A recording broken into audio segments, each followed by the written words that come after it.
జాతీయవాద జర్నలిజానికి అసలైన వేదిక నేషనలిస్ట్ హబ్ ని సబ్స్క్రైబ్ చేసుకోండి. నోటిఫికేషన్స్ కోసం బెల్ ఐకాన్ పై క్లిక్ చేయండి. లోక్సభ ఎలక్షన్స్ కి సంబంధించి ఆయా పార్టీల వ్యూహాలు ప్రతి వ్యూహాలు సీరియస్ నేను ఇంకా జోక్ చేస్తున్నాను అంటారేమో వ్యూవర్స్, ఎందుకంటే వ్యూహాలు ప్రతి వ్యూహాలు ఒకవైపే ఉన్నాయి, ఇంకోవైపు కనిపించట్లేదు. అసలు ఇంకోవైపు హ్యాట్సప్ అన్నట్టుగా పరిస్థితి కనబడుతుంది. నిజానికి ఇట్లాంటి ఎలక్షన్స్ ఈ మధ్యకాలంలో అసలు ఉంటాయని కూడా ఊహించలే కదా. వన్ సైడెడ్ అయిపోయినాయి. అవును కదా, వన్ సైడెడ్ అయిపోయినాయి. టెన్నిస్ మ్యాచ్లో, హాకీలో, క్రికెట్లో, ఒకసారి క్రికెట్లో కూడా వాకఓవర్ ఇచ్చేస్తారు. అవును, ఈ ఎలక్షన్లో రాహుల్ గాంధీ వాకఓవర్ ఇస్తే అంత డబ్బులు మనకి దేశానికి సేవ్ అయిపోతుంది. ఎందుకంటే ఎలక్షన్ పెట్టి కూడా ఫైదా లేదు, ఎట్లయినా బీజేపీ గెలుస్తారు. అట్లాంటి పరిస్థితుల్లో రాహుల్ గాంధీ ఎందుకు పోటీ చేస్తున్నాడో, వాళ్ళ పార్టీ ఎందుకు పోటీ చేస్తున్నాడో అర్థం కావట్లేదు. పాపం అసలు నిజంగా పాపం కార్యకర్తలు ఆ పార్టీకి సంబంధించిన క్యాడర్ని చూస్తే బాధ అనిపిస్తుంది ఒక రకంగా. రైట్, ఇక నెక్స్ట్ సార్, దాంట్లో మేజర్గా అంశం ఇదే, దీనికి కొనసాగింపుగానే మనం మాట్లాడదాం. ఈ వారంలో అశోక్ చవాన్ భారతీయ జనతా పార్టీలో జాయిన్ అయ్యారు. నిజానికి అశోక్ చవాన్ మాత్రమే చాలా మంది కాంగ్రెస్ పార్టీని వీడి, మీరు ఎంతో మంది పేర్లు కూడా చెప్పారు ఇంతకుముందు, చాలామంది ఎన్నోసార్లు మాడుతూనే ఉన్నాం, కాంగ్రెస్ పార్టీని వీడి వేరే పార్టీల్లో జాయిన్ అయ్యే వాళ్ళ సంఖ్య పెరుగుతుంది. అందులోనూ భారతీయ జనతా పార్టీ నాకు తెలిసి ఒక 30 సంవత్సరాలుగా రాజకీయాల్లో ఉన్నటువంటి వ్యక్తి, కీలకమైనటువంటి వ్యక్తి, నాందేడ్ ఆ రీజియన్లో చాలా famous and popular leader Ashok Chavan ఇప్పుడు భారతీయ జనతా పార్టీలో జాయిన్ అయ్యారు. ఇది దేనికి సంకేతం? ఇంకా చేతులెత్తేసిన సందర్భంలో వచ్చినటువంటి అంశంగానే చూడాలా కాంగ్రెస్ పార్టీ? ఇది కాంగ్రెస్ ఫెయిల్యూరా, లేకపోతే బీజేపీ సరిగ్గా అందరినీ అక్కున చేర్చుకోవడం వల్ల ఇదంతా జరుగుతోందా? బేసిక్లీ ఇది రామ మందిరం ప్రాణప్రతిష్ఠ తర్వాత సాయి గారు ఒక అండర్ కరెంట్ అంటాం, ఒక అండర్ కరెంట్ ఉంది. అది వీళ్ళు అర్థం చేసుకుంటారు, పొలిటీషియన్స్ వాళ్ళకి తెలిసిపోతుంది ఫాస్ట్. అందరికన్నా స్మార్ట్ వాళ్ళు చెప్తారు కదా, మన దగ్గర ఈ భూకంపం వచ్చే ముందు కుక్కలు, పిల్లిలు, ఈవెన్ చాలా మంది డొమెస్టిక్ యానిమల్స్కి ఫస్ట్ టైం అర్థమైపోతుంది. కరెక్ట్, వాళ్ళు ఎరాటిక్గా బిహేవ్ చేస్తారు. అట్లనే పొలిటీషియన్స్ కూడా ఎలక్షన్ వచ్చే ముందు వాళ్ళకి ఎగ్జాక్ట్లీ తెలుస్తుంది వేవ్ ఎక్కడ ఉంది అనేది. ఇప్పుడు అశోక్ చవాన్ అనేది వాళ్ళ ఫ్యామిలీ, వాళ్ళ గ్రేట్ గ్రాండ్ ఫాదర్ నుంచి మొదలైంది పాలిటిక్స్. నాందేడ్లో, హైదరాబాద్ చాలా దగ్గర నాందేడ్, ఇక్కడ నుంచి మరాఠవాడది. అక్కడ బీజేపీకి ఎక్కువ పట్టలేదు. బీజేపీకి ఉన్న పట్టు మోస్ట్లీ కొంకణ్ నుంచి, ఇంకోటి ముంబై అండ్ థానే ఆ చుట్టుపక్కల ఉన్న. శరద్ పవార్ గారేమో బరామతి ఆ సైడ్ చూసుకుంటారు ఆయన. సో ఈ పార్టీకి దీనికన్నా ముందు మిలింద్ దేవరా గారు వెళ్ళిపోయి ఆయన శివసేన షిండే గ్రూప్లో జాయిన్ అయిపోయారు. ఈవెన్ సిద్దికి కూడా జాయిన్ అయిపోయారు, బాబా సిద్దికి. సో ఈ నాందేడ్లో ఈ చవాన్ ఫ్యామిలీ అనేది, ఎందుకంటే శంకర్రావు చౌహాన్ నుంచి మొదలైంది ఇది అంతే. పర్టికులర్ అక్కడ ఈయన కూడా శంకర్రావు చౌహాన్ కానివ్వండి, అశోక్ చవాన్, వీళ్ళిద్దరూ ముఖ్యమంత్రులుగా 2 సార్లు they have come to power as CMs అన్నమాట. కానీ ఇప్పుడు మనం చూడబోతుందంటే నాందేడ్లో ఈ మరాఠా లీడర్ అని చెప్పి చవాన్ ప్రొజెక్ట్ చేశారు. అది కాంగ్రెస్కి పెద్ద దెబ్బ తగ్గిపోతుంది అక్కడ. ఎందుకంటే 2014లో Ashok Chavan won this seat. అప్పుడు మోదీ అబ్కీ బార్ మోదీ సర్కార్ అని వచ్చింది. కాంగ్రెస్కి 2 సీట్లు వచ్చినాయి మహారాష్ట్రలో, దాంట్లో ఒకటి.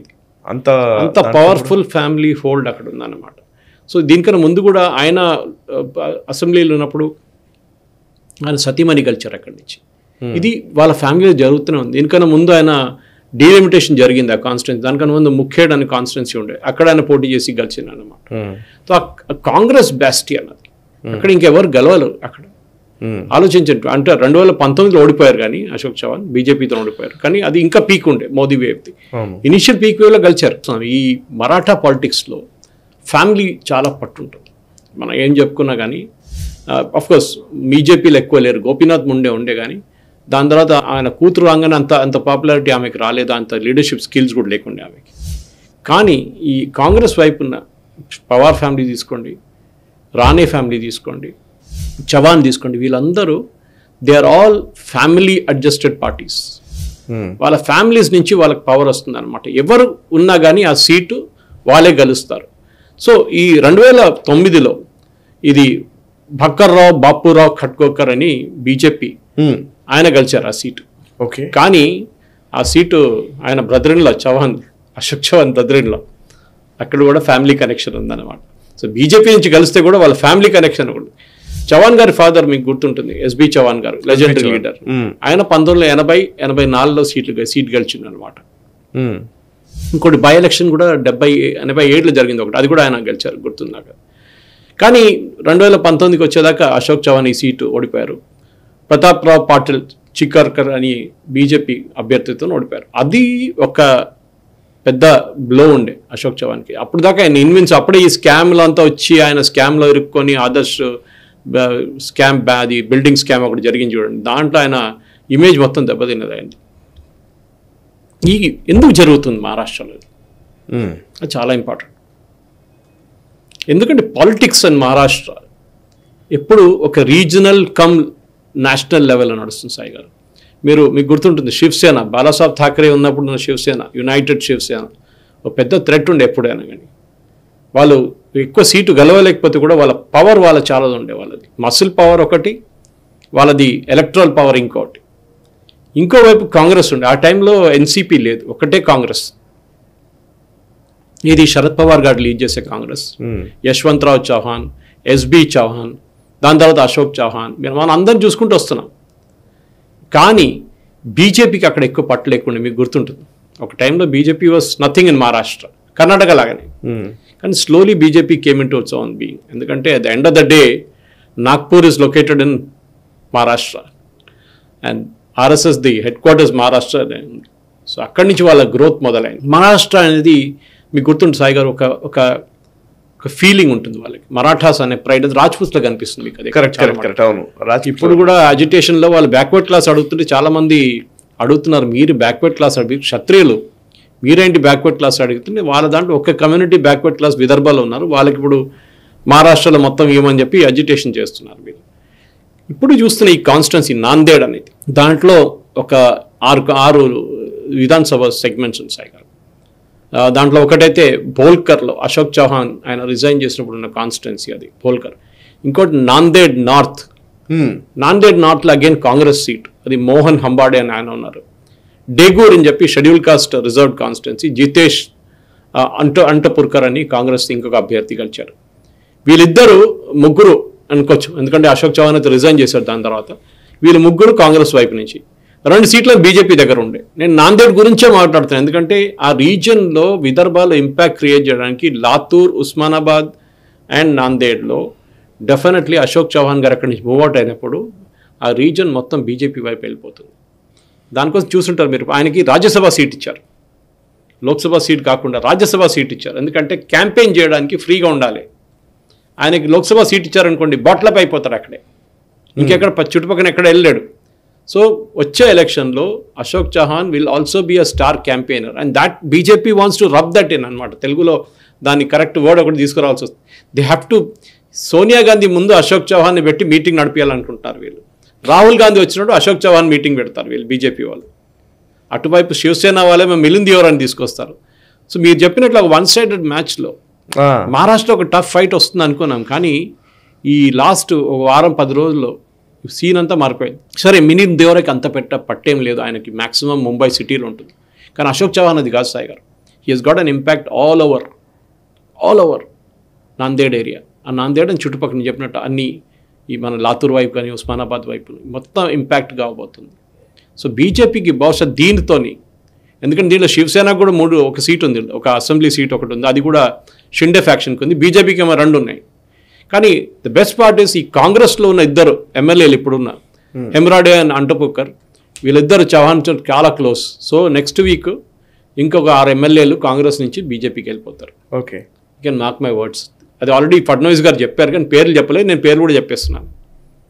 సో వీళ్ళు డెఫినెట్గా నాందేడ్ నార్త్ నుంచి గెలిచిన క్యాండిడేట్ కానివ్వండి, దెగూర్ నుంచి గెలిచిన క్యాండిడేట్, వీళ్ళిద్దరు కాంగ్రెస్ క్యాండిడేట్ చాలా క్లోజ్ అశోక్ చౌహాన్తో. వాళ్ళు నెక్స్ట్ వీక్ బీజేపీలో ఉంటారు. వాళ్ళకి టికెట్ ఇస్తారో లేదో అది ఎందుకంటే అసెంబ్లీ ఎలక్షన్స్ ఇప్పుడు డ్యూ లేదు మన మహారాష్ట్రలో, అది కొంచెంసేపు ఇంకొన్ని రోజులు పడుతుంది దానికి అన్నమాట. సో ఈ సీనియర్ చౌహాన్ అంటే అప్పుడు ఆయన ఎస్బి చౌహాన్ గారు, ఆయన హెడ్ మాస్టర్ అని పిలుస్తుండే, ఒక నిక్ నేమ్ ఉండే ఆయనకి. ఆయన జూనియర్ చౌహాన్ ఏమో ఈయన 2 సార్లు షార్ట్ స్టింట్స్ ఉండే. ఒకటైతే బహుశా 1 సంవత్సరం, ఇంకోటి కూడా 1 సంవత్సరం ఉన్నాడు ఆయన. ఆదర్శ్ స్కామ్ రాగానే ఆయన సీట్ కూడా పోయింది అక్కడి నుంచి, ఆయన ముఖ్యమంత్రి చైర్ కూడా పోయింది అనమాట. ఈ మరాఠవాడా చీఫ్ మినిస్టర్స్, మరాఠవాడా చాలా పవర్ఫుల్ ఉండే అప్పుడు. అక్కడి నుంచి ఇద్దరు చీఫ్ మినిస్టర్స్ వచ్చారు. ఒకరు మన శివరాజ్ పాటిల్, ఫుల్ నేమ్ శివరాజ్ రావ్ పాటిల్ నిలంగేకర్ ఆయన యాక్చువల్ నేమ్. ఇంకోటేమో విలాసరావు దేశ్ముఖ్, లేట్ విలాసరావు దేశ్ముఖ్, ఇప్పుడు లేరు, చనిపోయారు. ఒక డెప్యూటీ చీఫ్ మినిస్టర్ కూడా మరాఠవాడా వైపు నుంచి వచ్చింది, దట్ వాస్ గోపీనాథ్ ముండే. దీంట్లో 2 లేరు ఇప్పుడు, విలాసరావు దేశ్ముఖ్ లేరు, గోపీనాథ్ ముండే లేరు. ఓకే. ఇన్ఫ్యాక్ట్ బీజేపీకి గోపీనాథ్ ముండే చనిపోయింది పెద్ద బ్లో ఉండే మహారాష్ట్ర. ఎందుకంటే he was the tallest leader అక్కడ. సడన్గా ఒక రోడ్ యాక్సిడెంట్లో ఢిల్లీలో చనిపోవడం అని చెప్పేది అది బీజేపీకి ఇప్పుడు దాకా ఫడ్నవీస్ని ఒక ముఖ్యమంత్రిగా తీసుకొచ్చేదాకా బీజేపీకి చాలా పెద్ద గ్యాప్ ఉండే అక్కడ. ఒక లీడర్ లేడు. మన తెలంగాణ మన ఆంధ్ర గురించి చెప్తున్నాం చూడండి, అసలు లీడరే లేదు అని చెప్పేసి అదే పరిస్థితి. కానీ ఇప్పుడు Fadnavis was now grown in to that role. కానీ ఆయన కంపారిటివ్లీ ఏజ్ చూస్తే యంగ్ కంపారిటివ్లీ పాలిటిక్స్లో. సో టైం పడుతుంది. కానీ ఇప్పుడు ఈ దాంట్లో మరాఠవాడా నుంచి మూవ్ అయ్యే విదర్భ వైపు ముఖ్యమంత్రి వస్తారని చూడాలి. కానీ ఇప్పుడు అశోక్ చవాన్కి రాజ్యసభ సీట్ ఇచ్చేసి ఆయన పక్కన జరిపేశారు. Okay. So his objective is fulfilled. ఆయన ఇప్పుడు ఎలక్షన్ క్యాంపెయిన్లో యూజ్ చేస్తారు. And BJP will ensure that ఒక 2 సీట్లు 3 సీట్లు వాళ్ళకి ఎక్స్ట్రా ఈ నాందేడ్ చుట్టుపక్కల రీజన్స్ నుంచి డెఫినెట్గా వాళ్ళకి 3 సీట్లు వస్తుంది సాయి. సో ఎందుకంటే ఒకవైపు శివసేన అఫీషియల్ సింబల్ వెళ్ళిపోయింది, అది షిండే గారు వాళ్ళు గ్రూప్ తీసుకున్నారు.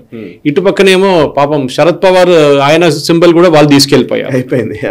సో ఆయన ఇప్పుడు ఎలక్షన్ కమిషన్ దాని మీద కేసు వెళ్ళి సుప్రీంకోర్టుకి టైం పడుతుంది చాలా పాటు. సో మహారాష్ట్ర, ఎందుకంటే బీహార్ అండ్ మహారాష్ట్ర ఈ 2 స్టేట్స్ బీజేపీకి చాలా పెద్ద డేంజర్ ఉండే వచ్చే ఎలక్షన్. అఫ్కోర్స్ మెజారిటీ వచ్చేస్తుండే, కానీ ఈ 272 కన్నా ఎక్కువ 2 సీట్లు వస్తే it is a dangerous thing. వస్తే మీకు 300 కన్నా 3 రావాలి. ఇప్పుడు ఉన్న 300 3 లాగా రావాలి. ఇప్పుడు 370 అని మాట్లాడుతున్నారు, కానీ 370 దాకా వెళ్తారో లేదో తెలియదు. కానీ అట్లీస్ట్ ఒక 310 దాకా రావాలంటే Maharashtra was very crucial and so was Bihar. Correct. దానికోసం బీజేపీ బీహార్ ఫస్ట్ క్లీనప్ చేశారు. బీహార్ క్లీనప్ చేయగానే ఇక్కడ వచ్చి అశోక్ చౌహాన్ని కూడా క్లీనప్ చేసుకున్నారు. ఊరికే నేను కాంగ్రెస్ సంబంధించి గుర్తు చేసుకుంటూ ఉంటే కాంగ్రెస్ పీసీసీ ప్రెసిడెంట్లు చాలా మంది జాయిన్ అయిపోయారు. అంటే రాష్ట్రాల్లో అధ్యక్షులుగా పనిచేసిన చాలా మంది బీజేపీలో జాయిన్ అయ్యారు. ఆ లిస్ట్ చాలా పెద్దది. నాకెందుకు అనిపిస్తుంది ఇంకా నెంబర్ పెరుగుతాయి. ముఖ్యమంత్రులుగా పనిచేసి కాంగ్రెస్ పార్టీలో బీజేపీలో జాయిన్ అయిన వాళ్ళు అంటే ఇప్పుడు అశోక్ చవాన్, మొన్న పంజాబ్ సీఎంగా పనిచేసిన అమరీందర్ సింగ్, ఈవెన్ మన దగ్గర చూస్తే కిరణ్ కుమార్ రెడ్డి, కర్ణాటక ఎస్ఎం కృష్ణ, మేజర్గా ముఖ్యమంత్రులుగా పనిచేసిన వాళ్ళు చాలా సుదీర్ఘకాలం రాజకీయాల్లో ఉండి కాంగ్రెస్ కోసమే తన జీవితాన్ని త్యాగం చేసినటువంటి వ్యక్తులు. ఈవెన్ అశోక్ చవాన్ మాట్లాడిన మాటలు చూస్తే ఆయన జాయిన్ అయ్యేటప్పుడు అక్కడ ఆపర్చునిటీస్ ఏం కనిపించట్లేదు అన్నట్టుగా ఆయన మాట్లాడాడు. Correct. Seriously there is no మాకు పెద్దగా అసలు ఇక్కడ ఏం కనిపించట్లేదు కాంగ్రెస్లో అన్నది వాళ్ళ అభిప్రాయం. సో కాంగ్రెస్ తన మేజర్ ఎవరైతే కాంగ్రెస్ని బిల్డ్ చేసిన వాళ్ళు అండ్ సోనియా గాంధీ దట్ ఆ బ్యాషన్ దాన్ని నడిపించిన ఈ 10-20 ఏళ్లలో నడిపించినటువంటి వ్యక్తులు ఎవరు కూడా కాంగ్రెస్లో ఉండకపోవడాన్ని ఎట్లా చూస్తారు?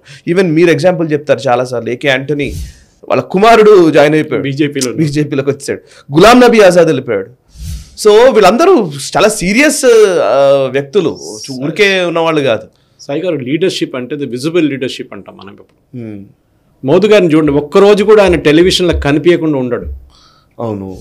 ఇవాళ ఖత్తర్లో ఉంటే నిన్న అబుదాబీలో ఉన్నాడు. దానికన్నా ముందు మన దగ్గర క్యాంపెయిన్ చేస్తుంటాడు, గుడికి వెళ్ళాడు, రామ్ మందిరం అక్కడ ఇక్కడ. Is constantly on the move.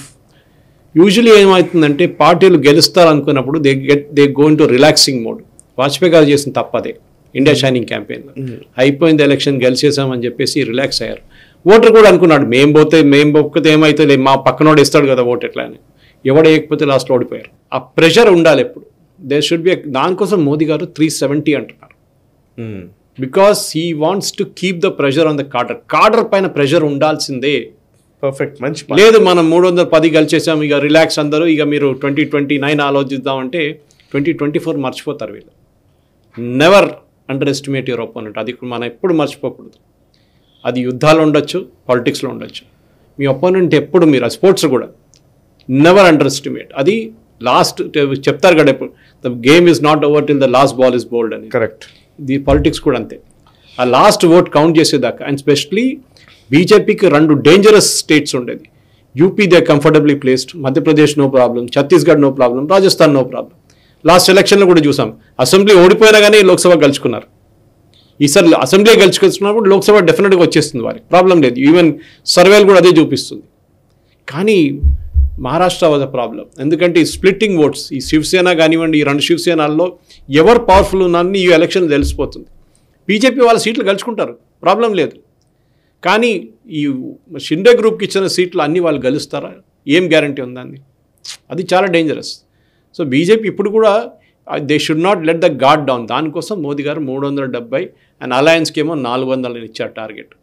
ఎప్పుడు టార్గెట్ షుడ్ బి, అదే చెప్తారు కదా, ఓవర్ ప్రామిస్ అండర్ డెలివర్ కాకుండా under promise and over deliver. కానీ 400 గెలవకుంటే కూడా 370 గెలవకుంటే బీజేపీకి 320 వస్తే కూడా it's a great victory. And ఎందుకంటే మూడోసారి ఈ యాంటీ ఇంకంబెన్సీ అని చెప్పుకుంటూ వస్తారు, యాంటీ ఇంకంబెన్సీ లేకుండా గెలవబోతున్నది బహుశా 2024 వచ్చే ఎలక్షన్లో. సో దాంట్లో మహారాష్ట్ర ద క్లాసిక్. ఎందుకంటే మహారాష్ట్రలో ఉన్న పాలిటిక్స్ నేషనల్ లెవెల్లో కూడా చాలా మటుకు రిఫ్లెక్ట్ అవుతుంది. ఇట్స్ ఎ హ్యూజ్ స్టేట్, ఒకటి చాలా పెద్ద స్టేట్. ఇంకోటి దాని జాగ్రఫికల్ స్ప్రెడ్ ఎక్కడ దాకా వెళ్తుంది, దాని ఇంపాక్ట్ గుజరాత్ మీద ఉంటుంది. గుజరాత్ నుంచి, ఎందుకంటే గుజరాత్ అని స్టేట్ లేకుండే ముందు, గుజరాత్ అని రాష్ట్రం లేకుండే ముందు, మహారాష్ట్ర నుంచి క్రియేట్ అయిన రాష్ట్రం గుజరాత్. అది కాకుండా పక్కన మధ్యప్రదేశ్, ఇటువైపు ఏమో తెలంగాణ, ఇటువైపు ఏమో కర్ణాటక. సో ఇట్స్ ఇంపాక్టింగ్ 4 స్టేట్లు, even Rajasthan for that matter. So 4 state impact అవుతున్నట్లు ఒక స్టేట్ ఇది మహారాష్ట్ర. అండ్ డెఫినెట్గా ఈ ఎలక్షన్లో ఇప్పుడు అశోక్ చవాన్ గారు వస్తారు, ఇంక కొన్ని ఎమ్మెల్యేలు వచ్చేస్తారు అంటున్నారు. కానీ BJP should not let up the pressure, let down the pressure. వాళ్ళు మహారాష్ట్ర కానివ్వండి, బీహార్, ఈ 2 రాష్ట్రాలు, ఇంకోటి మూడోది వెస్ట్ బెంగాల్ కూడా బీజేపీ మర్చిపోకూడదు. ఎందుకంటే లాస్ట్ ఎలక్షన్ తర్వాత చేసిన పెద్ద తప్పు ఏంటంటే వాళ్ళ కాడర్ని వాళ్ళు పట్టించుకోలేదు, రోడ్డు మీద కుక్కలాగా చెప్పారు టీఎంసీ వాళ్ళు. అది బీజేపీ సార్ చేయకూడదు, అది తప్పు. చాలామంది డిఫెక్టర్స్ని తీసుకున్నారు టీఎంసీ నుంచి, వాళ్ళందరూ వెళ్ళిపోయారు. మన ఇక్కడ తెలంగాణలో కూడా చూసాం అది. సో అది కాకుండా this particular move of Ashok Chauhan Congress నుంచి, ఆయన చెప్పారు కూడా, I come with a very heavy heart అని చెప్పారు, డిఫికల్ట్ డిసిషన్ అన్నారు. కానీ ఏం చేస్తారు సాయి గారు, ఆలోచించండి, లీడర్షిప్ లేదు. రాహుల్ గాంధీ ఎక్కడో తిరుగుతున్నాడు భారత్ న్యాయ యాత్ర అని చెప్పేసి, వాళ్ళ అమ్మగారు నామినేషన్ అయ్యారు, ర్యాలీ ఆపేసి అక్కడికి వెళ్ళిపోతున్నాడు, మళ్ళీ తిరిగి వస్తున్నాడు. నేను వెస్టర్న్ యూపీకి వెళ్ళట్లేదు, అక్కడ ఎగ్జామ్ నడుస్తుందంటే, ఎగ్జామ్ అన్ని రాష్ట్రాల్లో నడుస్తుంది ఈ టైంలో. వెస్టర్న్ యూపీ ఒకటే కాదు, వెస్టర్న్ యూపీ ఎందుకు వెళ్ళారంటే ఆర్ఎల్డీ బయటకు వచ్చేసారు. ఆర్ఎల్డీ వాళ్ళు నడిపిస్తుండే ఆ ర్యాలీ మొత్తం పక్కన, వాళ్ళకి అక్కడే పవర్ మెయిన్గా వెస్టర్న్ యూపీలో. వాడు లేడు, జయంత్ చౌదరి బయటకు వచ్చేసారు, బీజేపీతో ఉన్నాడు. సో అది క్యాన్సిల్ చేసేసాడు. ఇది రాహుల్ కాంగ్రెస్లో ఒక మాట చాలా మంది మాట్లాడుతున్నది ఏంటంటే సార్, అంటే పెద్ద పెద్ద వాళ్ళందరూ వెళ్ళిపోతున్నారు అంటే పర్వాలేదు, మాకు కొత్త రక్తం ఉంది మా దగ్గర, ఇంకా అట్లాంటి దాన్ని ఏమో అంటారు కదా, అబద్ధాన్ని వాళ్ళే చెప్పుకునే ఒక ప్రక్రియ నడుస్తోంది. రాహుల్ గాంధీ టీం గురించి నేను కొంత చదివే ప్రయత్నం చేస్తున్నాను. రాహుల్ గాంధీకి ఎవరు ఈ సజెషన్స్ ఇస్తున్నారు, ఎవరు మాట్లాడుతున్నారో చూద్దామని. అందరూ ఆ జేఎన్యూ బ్యాచ్, లేదంటే ఎక్కడో ఈ లెఫ్ట్ సూడో ఎకోసిస్టమ్స్లో బతుకుతారు చూసారా, ఆ ఎకోసిస్టంలో ఉండే బ్యాచ్. సో వాళ్ళందరూ చూస్తుంటేనే అర్థమైపోతుంది, ఆ ప్రొఫైల్ చూస్తుంటేనే. నిజానికి రాజకీయం తెలిసిన వాడు, రాజకీయం చేసేవాడు ఎవడు అక్కడ కనబడట్లే. ఉన్నాళ్ళు ఎవరో ఒకరిద్దరు ఉండవచ్చు కాబట్టి ఐ డోంట్ నో. అది పెద్ద పెద్ద సీనియర్లు చెప్తున్నమాట ఇది. ఈవెన్ తెలంగాణలో కానీ ఆంధ్రాలో కానీ ఆఫ్ స్క్రీన్ మనకు చెప్తున్నారు. ఎవరు చెప్తున్నారో అర్థం కావట్లేదు అని అన్నవాళ్ళు చాలామంది నాకు తెలుసు. సో రాహుల్ గాంధీ విజయవంతంగా కాంగ్రెస్ పార్టీని పూర్తిగా ఒక 10 ఫీట్లు లోతు తవ్వి అందులో పూడ్చే ప్రయత్నం చేస్తున్నాడు కాంగ్రెస్ అనిపిస్తుంది. కానీ రాహుల్ గాంధీ అడ్వైజర్స్ మీరు చెప్పినట్లు ఎవరండి? కేసీ వేణుగోపాల్ కేరళలో ఒక అసెంబ్లీ ఎలక్షన్ గెలవలేడు, రాజ్యసభ నామినేషన్ రాజస్థాన్ నుంచి చేసుకున్నాడు. కేరళలో వాళ్ళకు సీట్లు బాగానే ఉన్నాయి, అసెంబ్లీలో ఈజీగా ఒక నామినేషన్ వచ్చేస్తుంది అక్కడి నుంచి. ఆయన అక్కడ కూడా భయం ఆయనకి, నా పార్టీ వల్ల నాకు ఓటేస్తారా లేదో అని భయం ఆయనకి, అంత కోపం ఆయన మీద అక్కడ. Is an extra constitutional authority. ఎందుకంటే అహ్మద్ పటేల్ లాంటి వాళ్ళు, సోనియా గాంధీ పొలిటికల్ అడ్వైజర్ ఉన్నప్పుడు, దానికన్నా ముందు ఇందిరాగాంధీ పొలిటికల్ అడ్వైజర్ ఉన్నాడు, ఆస్కర్ ఫెర్నాండెస్, మోతీలాల్ వోరా, ఇప్పుడు మిగిలిందా ప్రణబ్ ముఖర్జీ, ట్రబుల్ షూటర్ ప్రణబ్ ముఖర్జీ, ఇప్పుడు Ghulam Nabi Azad for that matter. నిజానికి ఏపీ ఇన్ఛార్జ్ గా ఉండేది ఆయన ఆ టైంలోనే కదా. ఇక్కడ కూడా రాజశేఖర్ రెడ్డి గారు వీళ్ళు ఉన్నప్పుడు ఈవెన్ ఎవరున్నారు, జయరాం రమేష్. ఈ జయరాం రమేష్ అనే క్యారెక్టర్ చాలా మంది మన వ్యూవర్స్ తెలుసో లేదు, కాంగ్రెస్ పార్టీ ఇడిచి వెళ్ళిపోయాడు, ఒకసారి మళ్ళీ రిటర్న్ వచ్చాడు. అట్లాంటి మనిషి ఈ భజన్ మండలిలో ఏమవుతుందంటే, మీకు బయట నుంచి ఎవరైనా చెప్పడానికి ట్రై చేస్తే మిమ్మల్ని కంప్లీట్గా ఎన్క్లోజ్ చేసుకున్నారు రాహుల్ గాంధీని. మీరే పెద్దోడు, మీరే దేవుడు, మీరే గెలుస్తారు, భయపడకండి, మనకు 304. మొన్న ఒకడు కాంగ్రెస్ సోషల్ మీడియా సెల్లో ఒక సర్వే పెట్టిండు, త్రిపురలో 10 సీట్లు గెలవబోతున్నామని చెప్పి. అందరు స్టన్ అయిపోయారు. త్రిపురలో ఉండే 2 సీట్లు ఇటు 10 ఎట్లా గెలుస్తున్నాడు రా అని. ఏదో పాపం తెలియదు, పాపం వేసేస్తున్నాడు ఒట్టిగా. దే హ్యావ్ టు, మీరు చెప్పినట్ల ఆ మేక్ బిలీవ్ వరల్డ్లో ఉన్నారు వాళ్ళు. Make believe world correct. Rahul Gandhi ground లో ఉండాల్సింది. ఇప్పుడు ఎక్కడ ఢిల్లీలో ఉండి క్యాండిడేట్ సెలెక్షన్ చేసి క్యాంపెయిన్ ఈయన తిరుగుతున్నాడు, మల్లికార్జున్ ఖర్గే. అవును, ఆయన్ని ఇప్పుడు స్కేప్ గోట్, ఆయన్ని ఇప్పుడు ఎలక్షన్స్ ఎట్లయినా అవుతుంది. కానీ why I took Maharashtra as an example to start మన నేషనల్ రౌండప్ అంటే, మహారాష్ట్రలో ఇప్పుడు కంప్లీట్ కాంగ్రెస్ వైప్అవుట్ అయ్యే ఛాన్స్ ఉన్నారు. కాంగ్రెస్ అని చెప్తున్నారు, నేను ఎన్సీపీ శివసేన అని చెప్పట్లేదు, Congress will get wiped out. వాళ్ళకి మళ్ళీ 5-10 సీట్లు రావచ్చు, కానీ వీళ్ళకి అస్సలు రాదు. అది పరిస్థితి చూస్తున్నారు ఢిల్లీలో. ఏమంటారు, మీకు ఏం లేదు అక్కడ, ఏమి ఇస్తాం, ఏమి యూపీలో కూడా అంతే, ఇస్తున్న సీట్లు తీసుకోండి. మమతా బెనర్జీ అదే చేస్తుంది, 2 సీట్లు తీసుకో, లేకుండా వెళ్ళిపో. ఈ పరిస్థితికి వచ్చేస్తారు కాంగ్రెస్. అండ్ ఐ థింక్ మీరు చెప్పినట్లు ఆయన చుట్టుపక్కల advisors, I think they are the biggest disasters కాంగ్రెస్కి. ఈ వీడియో మీకు నచ్చినట్టయితే లైక్ చేయండి, 10 మందికి షేర్ చేయండి. అలాగే కామెంట్ల రూపంలో మీ అభిప్రాయాలను మాతో పంచుకోండి. Nationalist hub group of channels ను సబ్స్క్రైబ్ చేసుకుని తెలుగునాట జాతీయవాద జర్నలిజాన్ని ప్రోత్సహించండి. ఈ వీడియో కింద ఉన్న బెల్ ఐకాన్ పై క్లిక్ చేయడం మర్చిపోవద్దు.